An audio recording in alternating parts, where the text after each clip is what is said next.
მოდით ვნახოთ, შეძლებთ თუ არა გამოიცნოთ, რომელი ნივთი არის ნამდვილი ორიგინალი და რომელი არის ყალბი. აბა, სად არის ორიგინალური Rolex-ის სათები?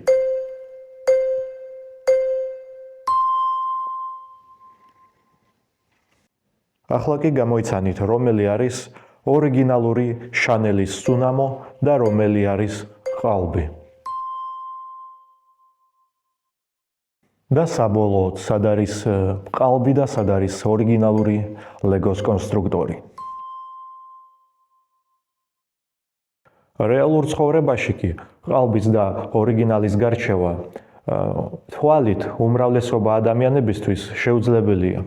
და ამით იმის თქმა მინდა, თუ თქვენ აკეთებთ რაღაც ახალ და მოთხოვნად პროდუქტს ბაზარზე, მას აუცილებლად მოპარავენ და დააკოპირებენ. აუცილებელი არაა, რომ გააღალბონ, მაგრამ ისინი შეეცდებიან ანალოგის გაკეთებას. და ზუსტად ამისთვის თქვენ უნდა იყოთ მზად. დღეს Lego-s კონსტრუქტორებს ისე აყალბებენ, თითქმის შეუძლებელი არის ყალბის გამოცნობა. და თუ ასეთი დიდი კორპორაცია, რომელიც არის Lego, ვერ ახერხებს ამ პრობლემის მოგვარებას, რას ველოდოთ უბრალო ადამიანისგან ან პატარა სტარტაპებისგან? ეს არის ერთი მხარე.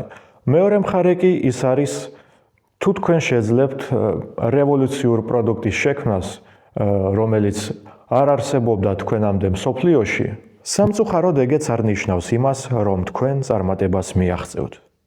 ამის შესახებ მოგიყვებით ერთ ისტორიას. ერთხელ ერთმა ქიმიკოსმა, Wallace Corozesმა ნეილონი გამოიგონა და დღეს ეს მასალა მილიარდობით დოლარს გამოიმუშავებს. და ეხლა მე წაგიკითხავთ, რას აკეთებენ ნეილონისგან.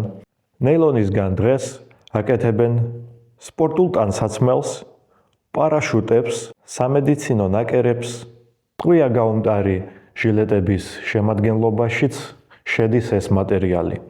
NASA და Elon Musk-ის კომპანია SpaceX-ი იყენებს ნეილონს კოსმონავტების სკაფანდრის შემადგენლობაში. უბრალოდ გაიაზრეთ რა დონის პროდუქტი შექმნა Corozesმა, მაგრამ მან ამისგან არაფერი მიიღო. ის პირველი იყო, მაგრამ პატენტი იურიდიულად დაცული არ იყო. როცა ხარ პირველი, ეს დიდი რისკია და ამ რისკისთვის მზად უნდა იყო. თუ დაგაფიქრათ ამ თემამ, დაწერეთ კომენტარებში, რა არის უფრო მნიშვნელოვანი, იყო პირველი თუ იყო დაცული.